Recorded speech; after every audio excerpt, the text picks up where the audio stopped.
Yo, what's up, world? This is Awos Ifafore. What's going on, good people? This is Awos Oseun. Welcome back to the Who Made Child Priest podcast, where we talk about our spiritual journeys, our everyday life experiences, and the issues of the time from the perspective of two people who just happen to be priests. Ifafore, what's going on, man? Hey, I feel like I look like the Michael Jackson black or white commercial. Like I feel like this side is a lot lighter than this side over here. Oh yeah, this is it's really after the Pepsi commercial too. After they burned his hair off. Yeah, like no, but it's black, it's white. Yeah. Yeah, that's your lighting in there, man. You be trying to conserve energy. You probably got a 20 watt. You probably got a 20 watt light bulb. I got one of them ones that they claim save you money, like one of them. Economy, economically friendly, whatever, Right. Yeah, that's what I got, man. But usually I'll be good, but man, yeah, I'm looking like that Michael Jackson commercial or video. I see you got your Son of Shango shirt on, man. Yeah, Kawo represents. I see you, man. All the sons of Shango, and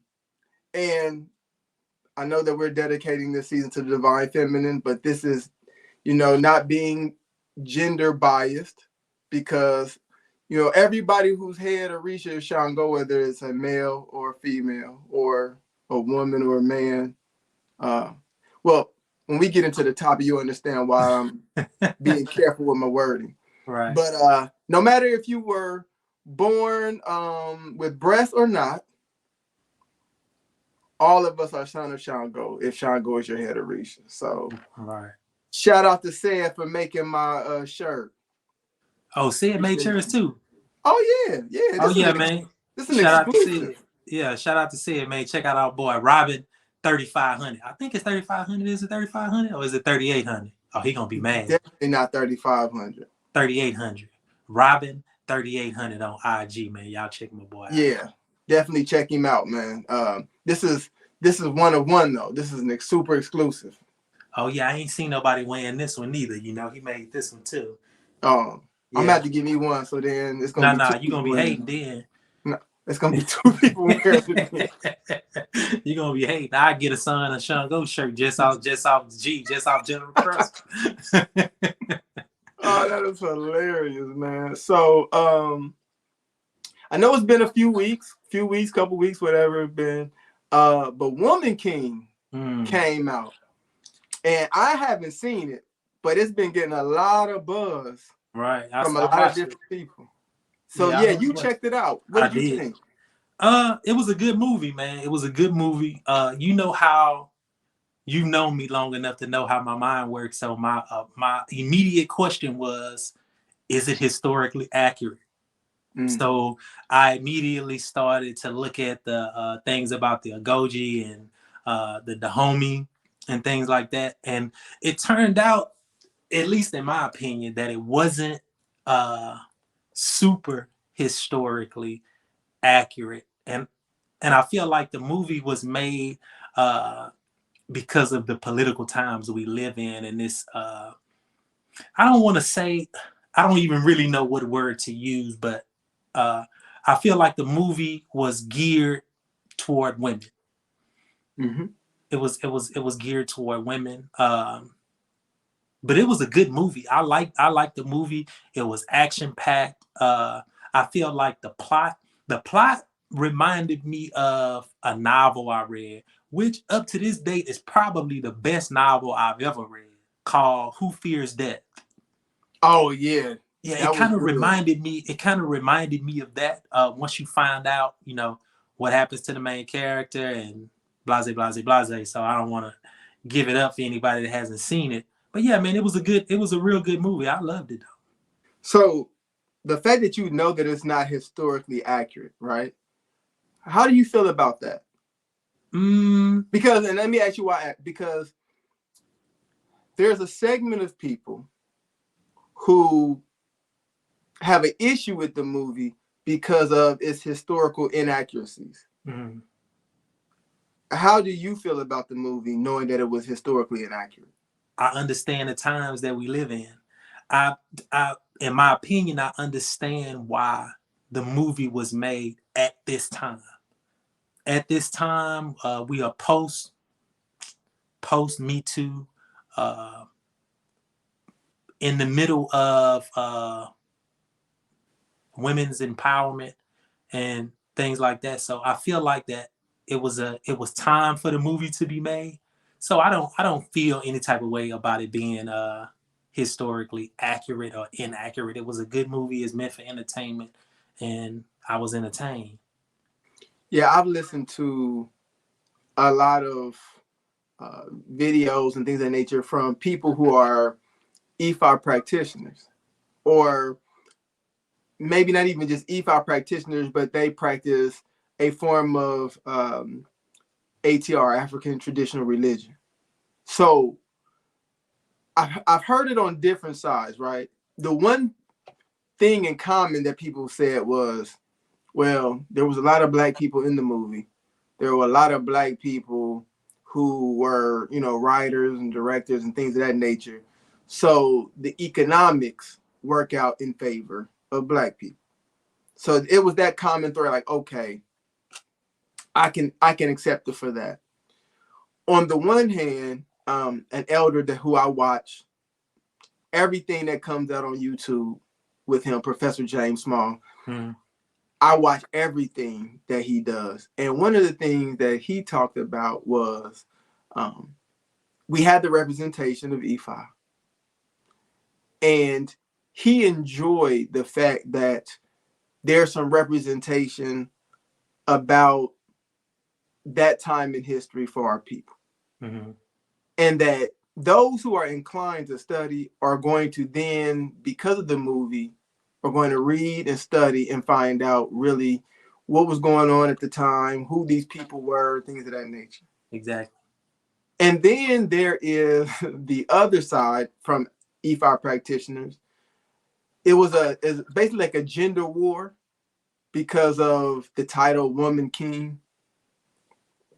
It was this thing where I watched one guy say that essentially they were saying that Viola Davis wasn't beautiful enough to be considered queen, so therefore she had to be woman king.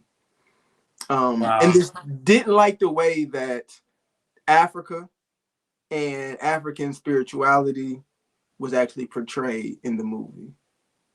Hmm. Now, as far as the African spirituality being portrayed in the movie, I love to see that it was shown. I love to see that it was shown. But the first thing I told my wife when we left was that I like that they made references to Ifa. There's one particular part in there where she's actually divine and she's pounding the king. But to me, it came off as nonchalant, like people weren't really messing with it.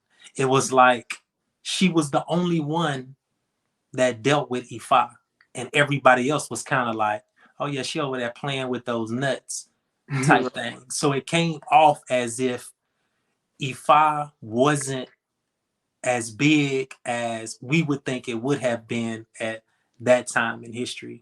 I think trying to be unbiased, I feel like uh, the role of the king of Dahomey and the Agoji, their role in the selling of slaves was kind of downplayed. I think it was kind of downplayed a lot. Right. Uh, but like I say, it's meant for entertainment. I was entertained. I wanted to see the movie. I like to see Ifa represented. So I'm sure, like you say, or like they say, some people will be geared to study about the Agoji and the Dahomey, and in doing so, they'll come across Ifa and may be interested in that. Yeah, those are my people. According to ancestry.com, I can't remember the exact percentage now, but it's like between 5 to 10% Right. covers the area of Benin, Togo, and then the Oyo Empire, from what I understand, is represented there. The biggest percentage of my ancestry about 30% comes from Nigeria, which from understanding the slave trade more than likely means that that 30% was from the Yoruba tribe. Right. You know, which makes sense because when I got my hand of Ifa, which for people who don't know, that's like our initial initiating ceremony.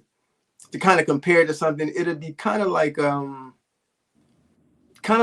baptism, you know, like you can believe in Jesus and you can go down to the front when you feel the tug of the Holy Ghost, and you know you believe in your heart and confess with your mouth that Jesus Christ is your Lord and Savior and died on the cross for your sins. But till you get that head dipped in that water, you're not really official. Right. You know what I'm saying? Like, right. It's like you like a distant cousin, but you ain't really, you know what I'm saying, like close family till you had that experience. That's kind of like the hand of Ifa. Another example would be basically it's like a wedding. You know, it's a ritual. You marry your destiny, and then afterwards, after the wedding, that's when you deal with the marriage, and that's the work, that's the sacrifice. So either one of those. But anyway, I was told at that time that, you know, I don't know how long you've been in Ifa or you know Ifa, but Ifa has always known you. And that made sense when I, you know, looking back on my ancestry and where the majority of my ancestry goes. So when I include that area around Benin and Togo, that's close to like 40%, right around in the heart of where Ifa or Fa or Afa was practiced. So yeah. I'm official. You know, but it's interesting though with all of this conversation and then the part about slavery. Then Kanye West finds himself back in the news with, you know, White Lives Matter. And, you know, I always wanted to address Kanye saying that slavery was a choice. And I feel like with this conversation of slavery again, due to the woman king, and the interesting thing about that is I really never wanted to talk about it on this platform because I had this thing where I don't want to be controversial. We talked about that. But yeah, you and I talked about that. But whenever you have an opinion, you express it. For people who don't really understand what you're saying or because of emotion don't want to hear you. But to me, Kanye was 100% right when he said slavery was a choice. Now, for the people, you're going to have to explain what you mean right by that, right? But we talked about that, though, in season 1 when we kind of talked about karma. But go ahead. Right. When I look at his comment about slavery was a choice, it's not like Africans woke up one day and said, you know what it'd be cool to do is to be slaves. Right. Hey, let's go. Hey, white folks, how about y'all enslave us and do whatever it is that y'all feel like y'all need to, because we really want to experience slavery. No, that's not how I take what he said. The way I look at it is this. And it's because of this why I do what I do, and I love and I respect my ancestors as much as I do. It's because the choice was either you die or you become a slave. And because they chose the slavery option over death, or many of them chose the slavery option over death, we can be here now complaining about stuff that would be so minuscule based upon the experiences they had. They wouldn't even have the energy to talk about, right? So I appreciate my ancestors for accepting that choice to be slaves, to not fight until it was the time to fight. And because of that, I'm here now. Right. So when I look at choice, I look at it in that manner. When you think about it, everything is about a choice. And in Nephi, either you made a choice in heaven or you made a choice on earth. But at the end of the day, you made a choice. Not saying you happily made the choice. No, that's not what it means. It means that there was a decision to be made and you made one. Therefore, you made a choice. And I thank my ancestors, and I venerate and I revere and I pay homage to my ancestors because of the choice that they made. I'm able to be here now. Right, right. And you can even go back a little bit further than that, talking about from a karmic standpoint, that the choice could have possibly been made in heaven, in Absolutely. heaven, uh, knowing that that was something that needed to occur, because we can argue that that without slavery, Ifa would possibly be dead now. Yeah. Ifa would possibly be dead. There possibly would be no real representation of African spirituality here in the Western Hemisphere. There Right. probably wouldn't be. I mean, I don't think we could determine that, you know, but likely so.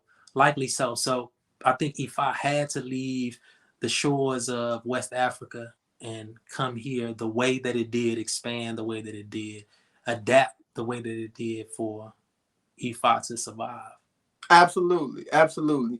And when you look at a movie like the Woman King, even though I didn't see it, I know enough about what it's about. That you had two tribes, Mm-hmm. people who looked alike. That if you threw them all into a crowd, you couldn't pick one from one side or the other. You wouldn't Right. even know.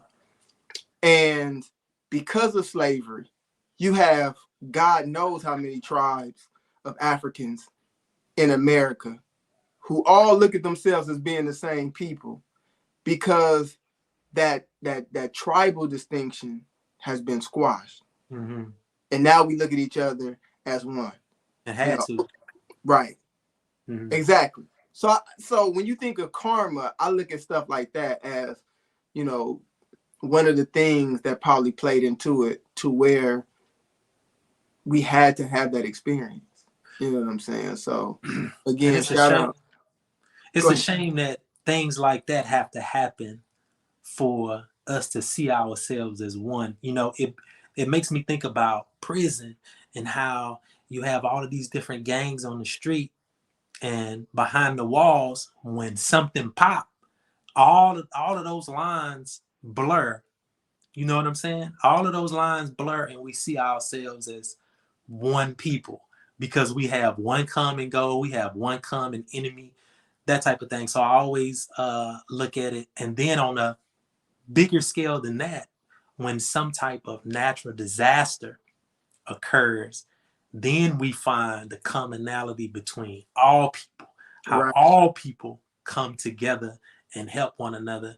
But it's sad that it takes that to for us to see it, though. Absolutely. Absolutely.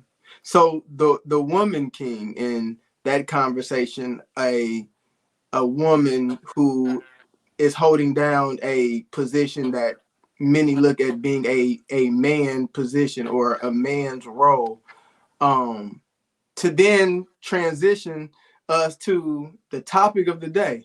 Hmm. And so we want to have a conversation about gender versus sex. I think this is gonna be a treat for the people. Absolutely, absolutely. So I think what you're going to find is myself and Oseun for the first time in on the podcast on different sides Right. of this question. So Oseun, gender versus sex, is it the same thing or is it different? So I see them as different things. Different things based on not the way that the term gender is used today, but the original use of the term gender. For me, before I looked in a etymology dictionary, before you and I's conversation, I've always looked at those things different, even though, like we talked about on applications, sometimes it'll say sex and sometimes it'll say gender, male or female, using them interchangeably. And I've seen gender and sex used interchangeably often, almost all of the time today. Almost all of the time they're used interchangeably. So now going to the etymology of the term gender and its original use. So this is my source. You can see that, right? Yeah, I can see it. Chambers Dictionary of Etymology. Right. And I'm gonna read to you what it says concerning gender. It says gender, a noun, around 1350, a grammatical class referring to nouns and pronouns, later referring to verbs about 1450. Then it says that around 1378, the term started to be used referring to kind or sort. Kind or sort. And I didn't want to use Google. I didn't want to use Google. So, but I mean, I can. It's basically the same. But I wanted to. This was something else that I found on the internet. It says gender literally means kind, and it was originally a linguistic term. Its use as an alternative to sex dates from 1955. The the use of the term gender to refer to sex to me came about to quiet the sensibilities of people who had a problem with using the term sex. So they began to use the term gender. They begin to use the term gender. As far as linguistics is concerned, there are four genders: masculine, feminine, common, and neuter. Those are the four linguistic genders. For our conversation, I'm only talking about masculine and feminine. So for me, gender refers to masculine and feminine, and sex refers to male and female. For me, sex is biological, it's anatomical, it's physiological. It's genetics. It has to do with your genes. That's something that you can't change. Gender, on the other hand, for me is fluid, and it's fluid because gender is based on a group of characteristics by which we identify something. For example, we identify the sun as masculine because of its characteristics. We identify the moon as feminine because of its characteristics. And I'm sure that we wouldn't dare say that the moon is a male. I mean, that the sun is a male, or that the moon is a female. So that's how I kind of separate the difference between sex and gender. So for you, what do you think? Gender versus sex, are they the same or are they different? They are the same. Okay, They are one and the same, and they are used interchangeably. they are.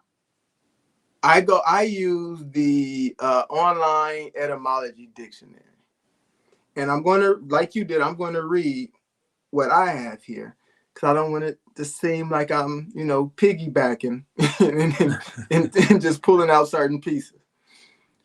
So, it says from the 1300s, like you mentioned, kind, sort, class, a class or kind of persons or things sharing certain traits.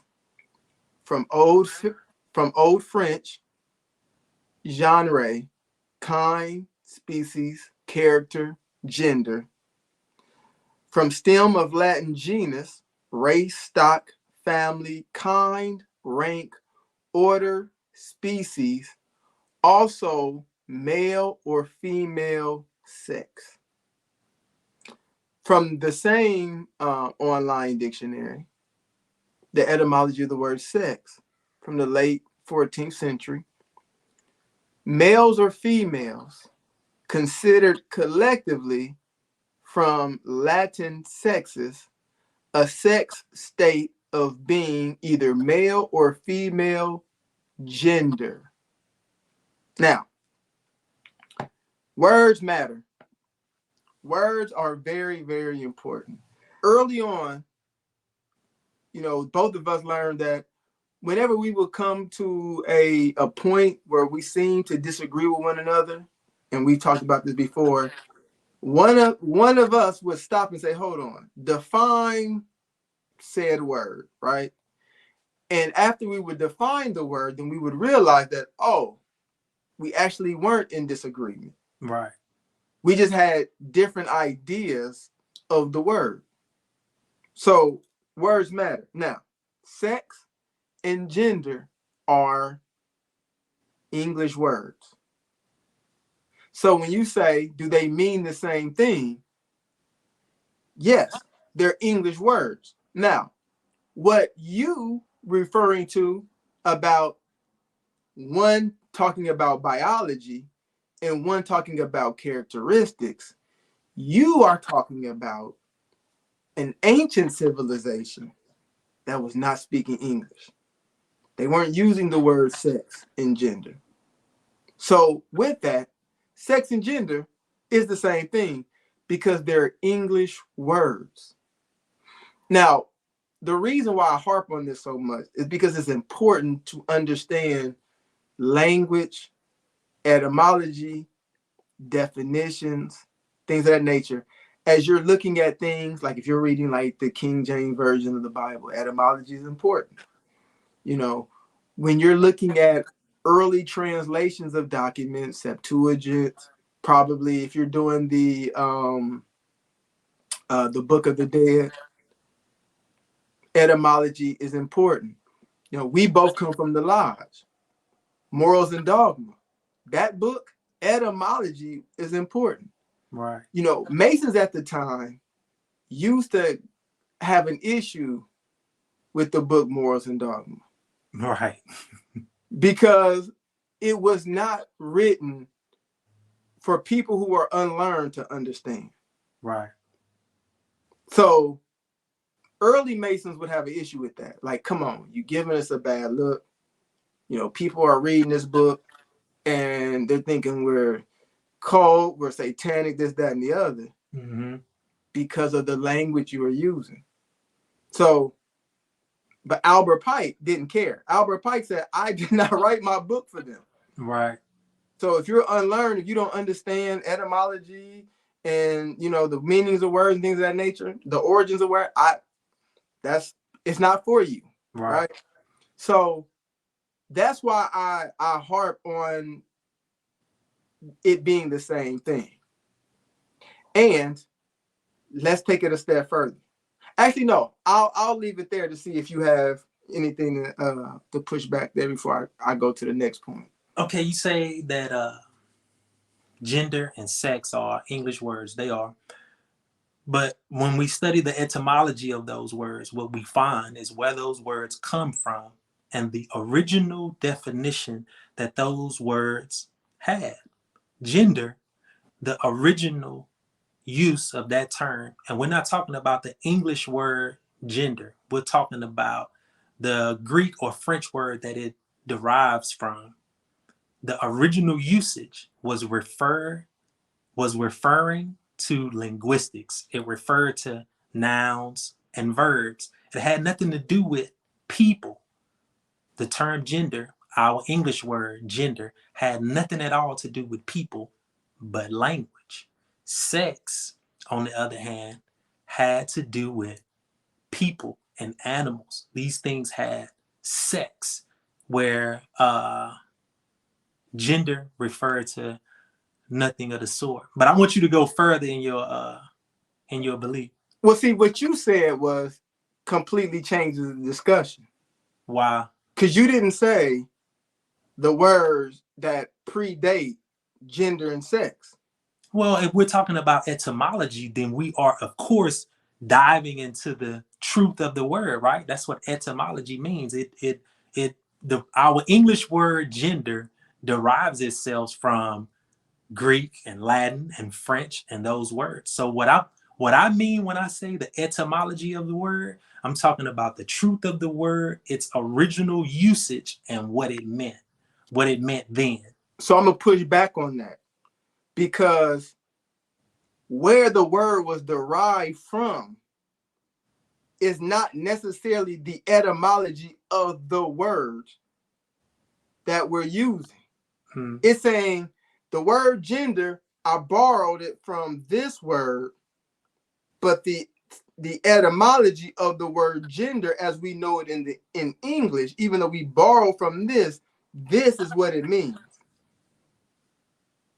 Because in what I just read, now we could debate which ones is, factual, but the one that I just read, it included sex in the etymology of the word gender, Right. and gender in the etymology of the word sex. And usually that means that they are synonyms, right? And mines didn't mention sex in gender. But then there's this other piece of information. And even our Luo spoke to it once before concerning the term gender, that the term gender became used as an alternative to sex to kind of quail people's sensibilities around using the term sex.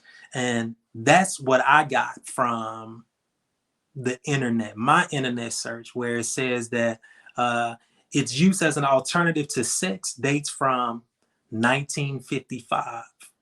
So basically, what this is saying is that before 1955, the term gender and sex were not used interchangeably. They meant different things. Gender referring to qualities that we can identify, and sex being something that we were able to determine genetically or through secondary sexual characteristics. So here's where I push back on that. Because here, this season is dedicated to the divine feminine. Yes. All the people, with the exception of our Luo, have been women. Right. There's a reason why we chose women to have the discussion of the divine feminine and not just had anybody who had anything to offer for the divine feminine. Right. Because even with us today who practice things like African traditional religions, there's this thing where we make gender and sex synonymous at times, depending on the discussion. Okay, give me an example. Okay, whenever we talk about divine feminine and we go to the quote unquote experts, we go to women.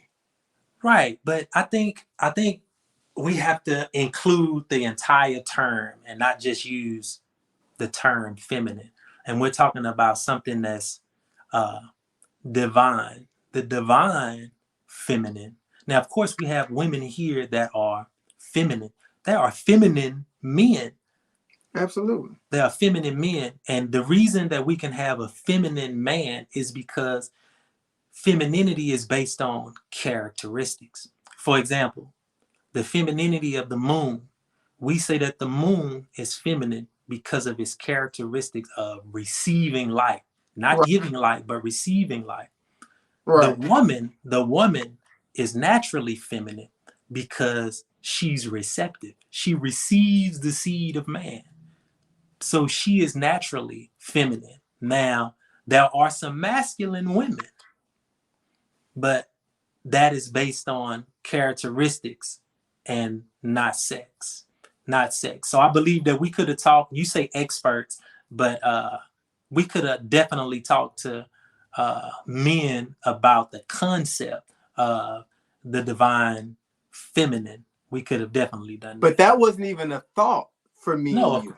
Of course the not. The thought for me and you when we talked about the divine feminine was to bring women. Right, because they are naturally feminine. From, well, not all of them. All of the ones we talked to. All the ones, but all women, from the standpoint what you're saying that they are receivers. Right. There are women who are gay who do not and have not had sexual relationships with men. Right. Therefore, they're not natural receivers. Now we could debate that, but on another episode, or maybe we could debate that at another time. At least in practice, they haven't been receiving anything. Right. Except for those who at one point did, and then decided later on for one reason or another, be like, that's not how I'm rocking. But Right, right. you know, So I want to try not to go down that rabbit hole, but I do understand what oh, you're I'm gonna go saying. down that rabbit hole. That's a part of my answer. Okay, so I understand what you mean. What I'm saying is that, see, this is tricky. This is tricky because I want to try to watch what I say. And if you and I were having this conversation in private, it would be easy for me to tell you what I wanted to tell you. So I'm trying to watch what I say, because I don't want to try to ruffle anybody's feathers. Yeah, you don't want to mess up our future sponsors. Right. Right. So I believe that a woman was created to receive. Even that's kind of, kind of pushing the envelope. But I do, because we know women who minus. So you're saying created to receive based upon genetics and their body physiologically. right, which is sex. Right. Based on sex. Now, when you get into gender, now we get into these characteristics where you have women who are masculine and they give off this energy of direction. They give off this energy sort of like the sun is giving off light and giving things direction. So yes, I think in English we don't have these terms, at least not so much. But in Spanish, they've retained the gender in the language. A table is feminine because the table receives things. The sun, even in their language, is masculine. Now, we're not talking about, again, we're not talking about sex. We're not talking about genetics. We're only talking about characteristics by which we are able to identify a thing. And it's based on those characteristics that we learn in Ifa, the difference between masculine and feminine. But I'm gonna let you go down the rabbit hole when you talk about. So this is where I'm gonna get you, right? Hey, y'all try to separate us when y'all try to sponsor us. When y'all sponsor us, and so peep this. You said women are feminine by nature because they are designed to receive. I'll use yes. That's one example. Yeah, just yes. And they're designed to receive based on their sex. Right. The based yes. That is why, again, I say sex and gender is the same thing. This is what's going on, right? Is because you read and you study, you understand. So words matter. I'm gonna do it like this. What does ashe mean? It means a few different things. It could be used to mean. I ain't asked what it was used to mean. What does it mean? It means a few things. It doesn't mean a few things to you. Mm-mm. Oh, well, it means a few things to me. So, ashe can be used to mean "let it be so." Ashe is the energy that pervades the entire universe, the energy that is potential that can be made reality. Now, was it the first thing we were told was ashe does not translate into English? Right. It's many terms in Ifa that doesn't translate into English. That's my point. So it doesn't mean, like we've been told, it means power and all those other things that you mentioned. But we know it really doesn't mean that. It's our attempt in trying to explain something that cannot be translated. But I think when you say translated, right, that we're talking about a word for word translation. I think even the term Ifa can't be translated into English. Right. But I think we can translate it conceptually, though.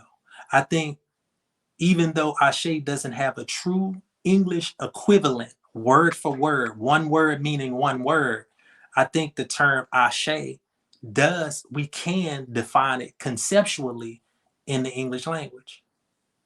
But you don't remember us being told that it wasn't definable?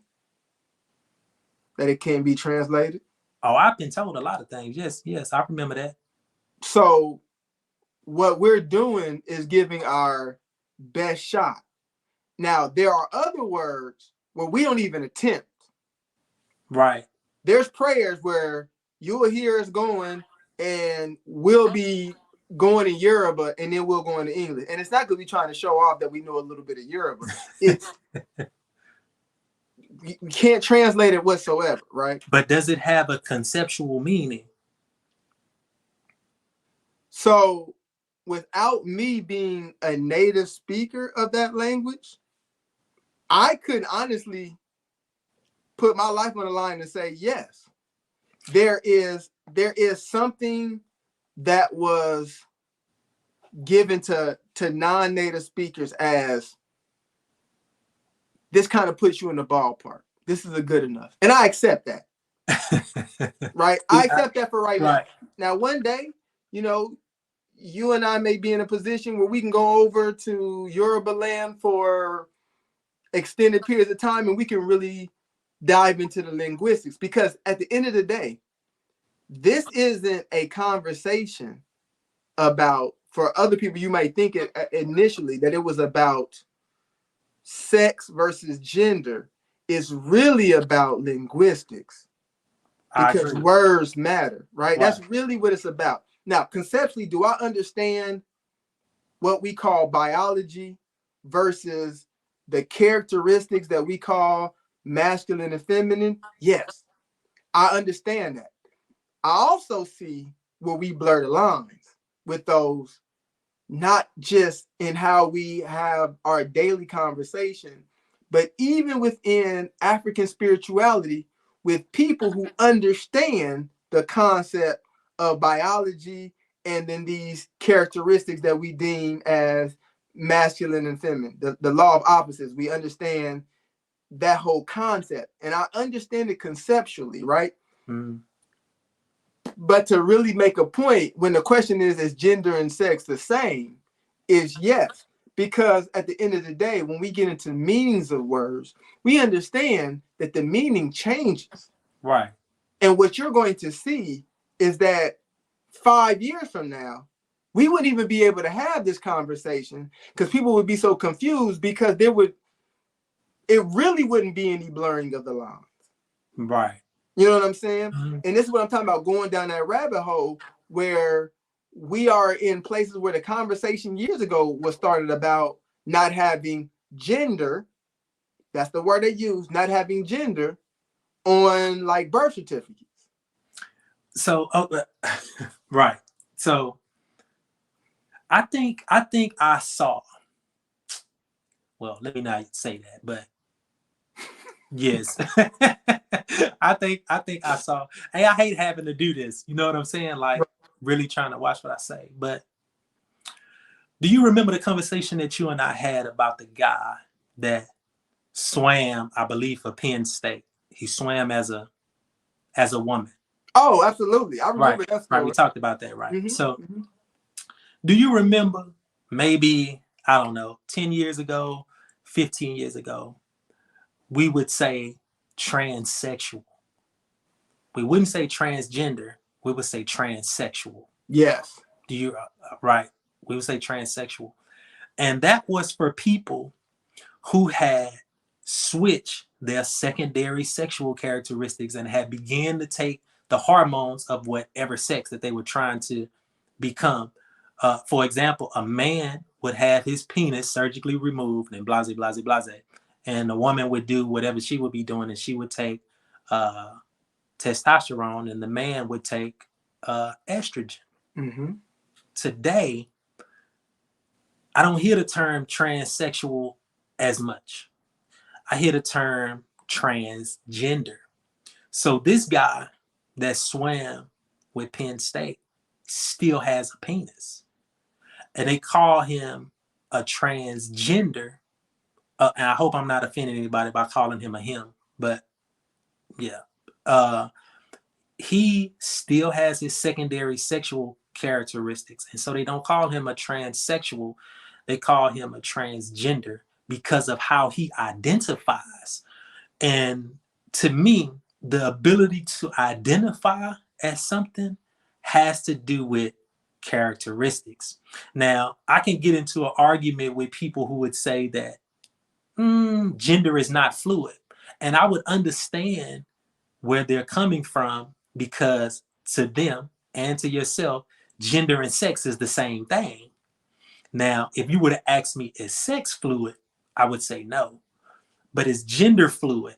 I would say yes, if we are separating gender from sex. So he identifies as a woman.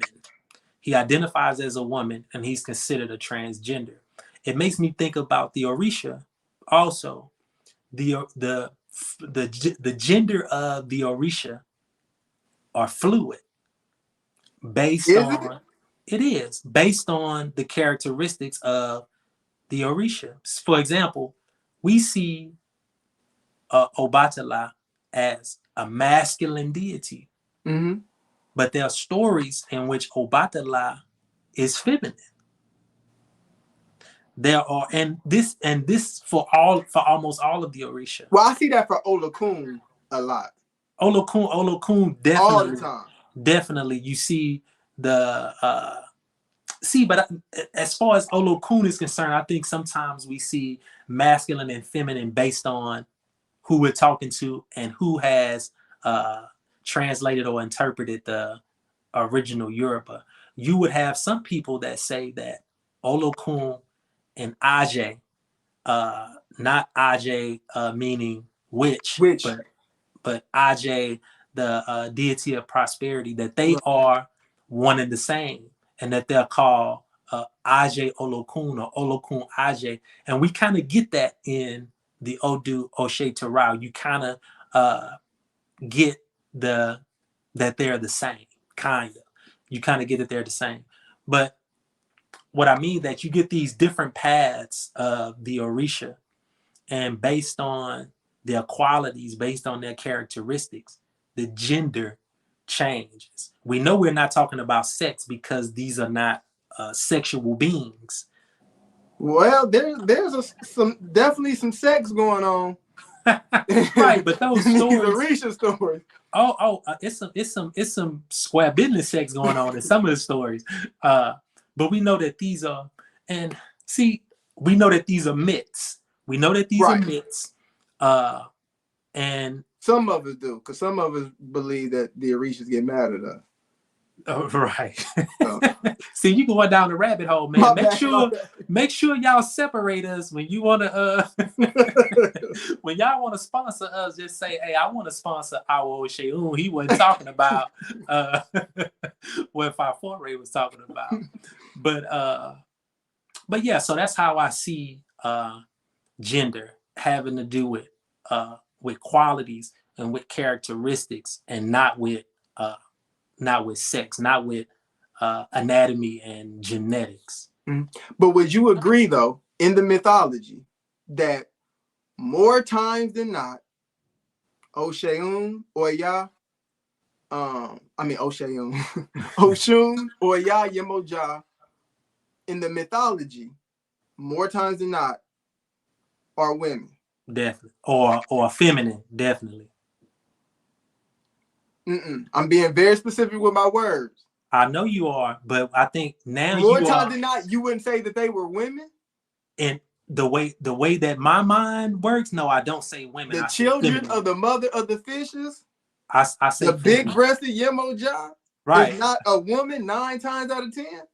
Well, I say feminine. The reason I say feminine because woman personifies. And see, for me, this is just for me now. Yes, because they're personified in these stories. In these stories, they They're are personified. Yeah. But what I'm saying is that I don't look at Yemoja as a real woman. No. That's not what I'm saying. You know that I don't think they're real women. I'm talking about okay. Then yes, the story how they're portrayed as women, right? Right. Yes. Oya is portrayed as a woman, yes. right? Yes. But when they are trying to speak to her masculine traits, talked about the bearded woman, right? Mm-hmm. See, this is what I'm talking about. So, sex, this is why I'm saying sex and gender. The word, English word, sex and gender are one and the same, but based upon context, you can see when they're being separated from sex and what we call, characteristics of Gender. masculine and You feminine you almost said it. characteristics. You almost said it, but go ahead.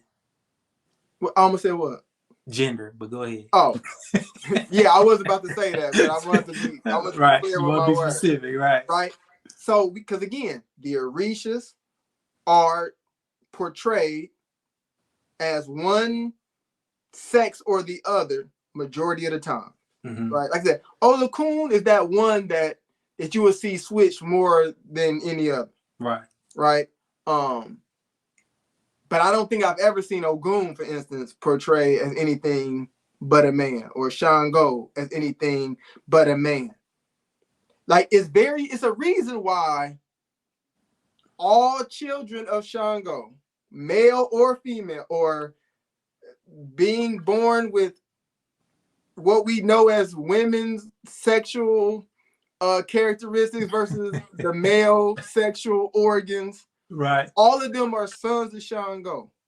It's a message that's being portrayed in that. Shango, wearing a skirt, that masculine entity showing that bit of femininity, Right. right? But in a cool way, for the I lack of a guess. better word. You know what I'm saying? I So guess. I think you kind of biased, but go ahead. I think a little bit, but I think there's a reason why we have that, right? Because, like you said, as a man, you are masculine and feminine. As a woman, you are masculine and feminine. For the most part, the masculine and feminine looks different, even though there should be a balance of both. It's Mm-hmm. like all men have testosterone and they have estrogen. All women have testosterone and estrogen. The way that plays out biologically between the sexes is different because of the makeup. Right. But both have both. Both have masculine and feminine. Even if it's balanced in both, it's going to look different. But I like the way in which even how we portray Ifa, while there's an understanding of the distinction between the two and context matters, there's a blurring of the lines there A blurring of the lines. between sex and gender, even in Ifa. Give me an example. Like I said, all the feminine Orishas are depicted as women, See, this is and vice this. versa. So we kind of get to this part where you say there's a blurring of the line in the myth, and I understand what you're trying to say, but sex is a physical thing. uh I don't think that we can truly assign sex to Oshun. Now understand what I'm saying, that I know that she is personified Mm-hmm. as a woman in the myth, but what Oshun is a feminine energy.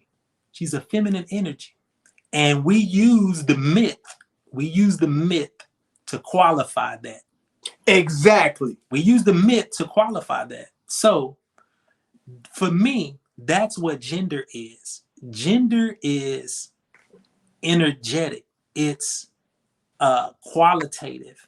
It's uh, it's these characteristics that we are able to look at and say that's feminine or that's masculine. As far as sex is concerned, that's something that we don't really have to guess at. We don't have to guess at the sex of a human being. We don't have to guess at that. Gender, on the other hand, is kind of fluid, and we can get to, for example, you say that the masculine and the feminine should basically be balanced in all human beings. We know that it should be balanced. And Ofun Meji talks about that, about the give and take, Right. give and take. And these are masculine and feminine characteristics. So when I think of gender, I think of masculine and feminine over here. And then I think of sex and I think of male and female over here. When I hear sex, I think secondary sexual characteristics. I think biology, anatomy, physiology. And then when I think about gender, I think of those characteristics or qualities that we assign to things like the sun, the moon, the air, the earth, and the Orisha. So I see them as different because a man can be feminine and a woman can be masculine. So this is why you're doing that. Again, it goes back, and this is my point. You ask gender and sex, are they the same? They're English words.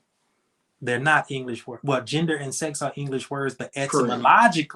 etymologically, they are not English words. Etymologically, there is really no English. English, everything in English is borrowed from something else. Right, which is why we Right. go to the etymology. Right. But I'm saying though, we're talking about English words, and the etymology is just telling us the origins and where the words came from and what they mean. Right, to create this English word. Right. It's like when you talk to somebody who speaks good English, but English isn't their first language, and you'll ask them, hey, how do you say XYZ in your language? And oftentimes you will have this, they'll be like, I'll probably say this. Now, what's super interesting is when you have more than one of them, and then it's a dialogue. I would say this. No, I would more so say this. And then they'll have a discussion and they might come to a consensus like, oh, yeah, I guess maybe, yeah. Well, no, because this is really this, right? What I learned then, and this is the basis of this conversation, we are having a English conversation about concepts from another language, and there is no translation. Now, when you talk about translation, you're talking about words, right? Yeah, I'm talking about not words. Concepts. No, I'm talking about words. Words. But the way you explain a concept, unless you in that one, or maybe more than one, but that one African place, I think in South Africa, they have some cliques and stuff like that too. But the way, for the most of us, the way we convey a concept is through words. Right? Right, but different words could be used because a concept is abstract, while a word is definitive. A word is definitive. Once you give something a word, a word is only definitive when the people who having the conversation understand that it's definitive and this is what it means. So what you're saying is made to be definitive. Right. Right. I mean, that's what I'm saying. It's right. It's been given a definition. It's definitive. The word is what it is. Now, a concept, on the other hand, is abstract, and it could be seen. Then it becomes subjective. The concept becomes subjective. So just like our conversation about Ashe doesn't have a word-to-word translation. Right. But the Yoruba word Ashe does. It can be explained conceptually in English. And now you're at the mercy of other people word choice into describing, that concept. But here, this is what I'm saying though.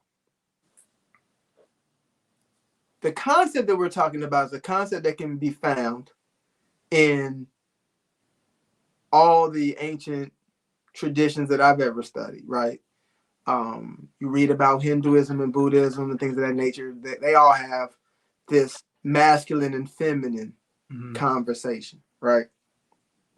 The problem is that when we start trying to explain that away to a certain degree in English words, like we can have a conversation about masculine and feminine versus biology, and me and you never will disagree until you say is sex and gender mean the same thing. Right. I get what you're saying. I right? get what you're saying. I get what you're saying. So that they're like the problem. So it's one of those things that we've come across. Me and you talk about this all the time. There is a shortcoming with the English language. Most definitely. When you try to explain many concepts that predate English. Mm-hmm. One of the things that bothers me as I'm on Facebook, and I'll hear somebody black, for instance, will make the comment, I hate people who don't know the King's English. They don't know the problem between there and, spelled different ways and this, that, and the other. And I'm like, being somebody who travels internationally, this is the only place that I've ever been to that wasn't comfortable in changing the English language to fit themselves. Right. There is, I've been to Africa, I've been to all over South America, Central America. There's, somebody call it Creole, Pidgin English, things of that nature. Everybody got their own thing. Mm-hmm. They done took English and mix it up with other words that they done heard. They done mix it up with their native tongue, this, that, and the other. And that's what they speak. And everybody cool with that. It ain't no, you need to learn to speak the King's English, right? So I really wanted to have this conversation to explain the shortcomings of this language that many of us just think our mastery of it is such a huge deal. It's like the youngest language that I know of. Right. I agree. And I've always said that that English is a language that like you say, it's a young language. It's a young language. For me, no language suffices to explain, for example, the concepts of Ifa. We're going to always lose something when we try to use three-dimensional words to explain something that's happening on a dimension that's higher than 3. We're going to always lose something, which is why we have to be able to understand concepts. We have to be able to understand concepts. Without concepts, there is no Ifa here. There is no Ifa here because we don't know the language. I also think that there's a shortcoming in our ability to understand the language, that we lose something there because the culture and their spirituality is encoded in the language.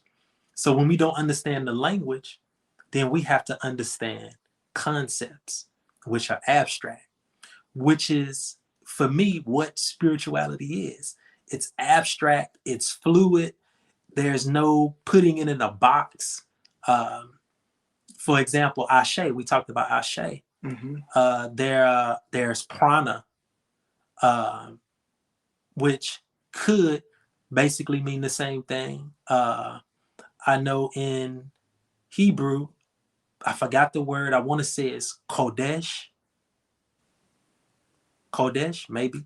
But the word means spirit or breath. But it's the energy that gives life to all things, just like Ashe. Ashe pervades the universe and is the life force of all things. So I think conceptually we can understand Ashe, even though there is no word for word translation of the term Ashe. But still, when I hear the word gender, I don't think of a person per se. I Mm-hmm. think of qualities of that person. And when I think of sex, I think about something that's stamped on that person, that you were born with sex. And gender, not so much. When I think of gender and sex, I don't think of anything until I hear the context. Um, Oh, this is okay. So this is explain why to me a difference where gender would mean sex or gender would mean something else. Give me an example if of how the somebody context or how says the context would determine it. if somebody says the word gender and then says he or she in the sentence, I know they're talking about sex. Hmm. Right. So again, I'm not walking around having these high level philosophical conversations that we have, right? Right. Only in certain contexts. And in the context, when you think about it, right, I rarely hear in conversation people talk about like in based upon the way you're separating them, right? Which I don't have a disagreement with that. Again, I'm just getting to what the words actually mean. Mm-hmm. When In you look at the English. definition in English, right? Because Right. that's the conversation, because that's the language I speak. But in normal conversations, you don't, and I don't say gender. We'll just say masculine and feminine, and we know exactly what we're talking about. Right. We know we're not talking about sex. We won't even say the words. Like for instance, when it comes to food, I don't talk about carbohydrates. I think that's a stupid word. Why? Because it makes um strawberries the same as white rice. Not the same. So I don't even use carbohydrates. Matter of fact, if you got robbed and the police came up to you and took a statement, you wouldn't say you got robbed by a mammal. We don't speak like that. All right. You know what I'm saying? So I really, unless we're having a very specific conversation like this, where we're talking about gender and sex. Matter of fact, I've said the word gender, for instance, more than I probably said gender in the last 10 years. Because Exactly. I'll just say masculine and feminine. Right. Or I'll say masculine and feminine energies. So So people are know you exactly saying what I'm talking about. so are you saying that the terms sex and gender are the same, Yes. but the concepts of sex and gender are not? Yes, for in the conversation that we're having. In the conversation between most people, they're usually talking about the same thing. Well, Most I can people use agree. that gender, but yeah, conceptually, I when I'm having these type of conversations, I understand gender. We're talking about characteristics, Right. and sex. We're talking about biology, Right. right? But I wanted to be very specific because I want people to really think about this as they're doing their studying and really focus on how words matter. Mm-hmm. You and I talk about that all the time. Words matter. So that's why I was like, I know what Oseun is saying, but I'm gonna be a stickler because words matter. And truth be told, this is how it gets down. But yeah, so we basically agree. It's just Yeah. Really, which is what tends to happen most of the time. And I think if people were more willing to have a debate, a right. conversation about what they think their differences are, maybe they'll come to the conclusion that, oh, we're saying the same thing. We just may be using a different language Absolutely. uh, to come to the same thing. I'm glad that you and I can debate. We've debated around other people before, and to them we're arguing. We're Right. arguing, and I'm like, if I can't disagree with you, then I can't have a real conversation with you because I'm always in the back of my mind trying to figure out what I need to say and how I need to say it. And I'm uncomfortable like that.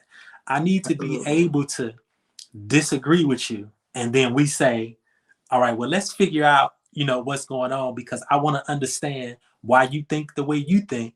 And you should want to understand why I think the way that I think. And we gain perspective that way, man. So Right.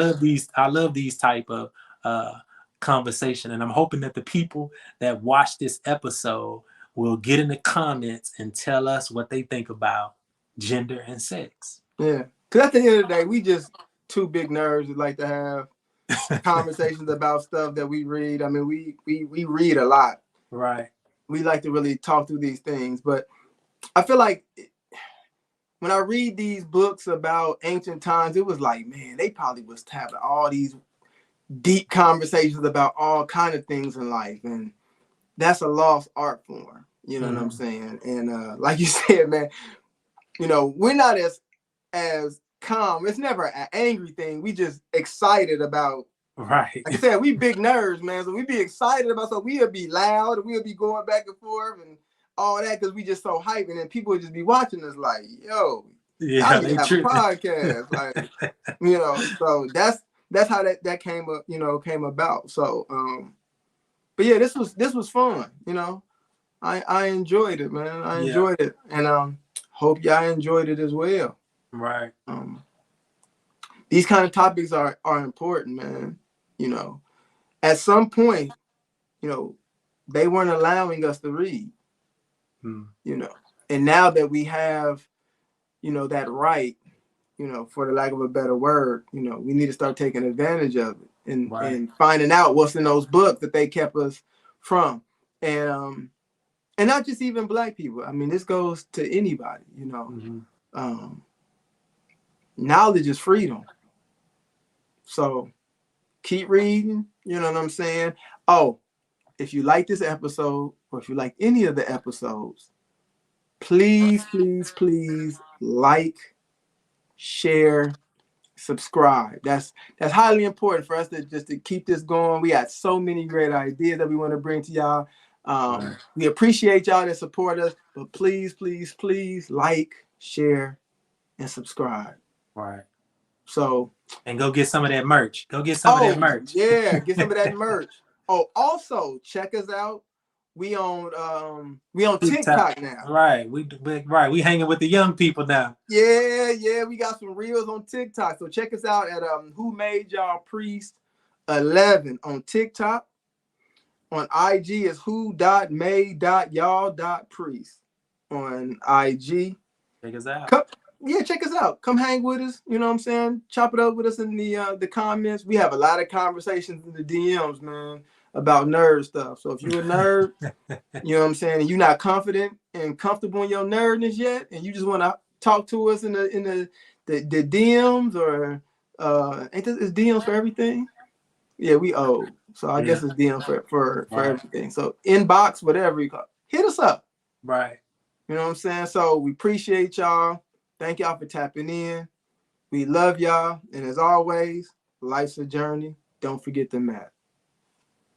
Peace. Peace.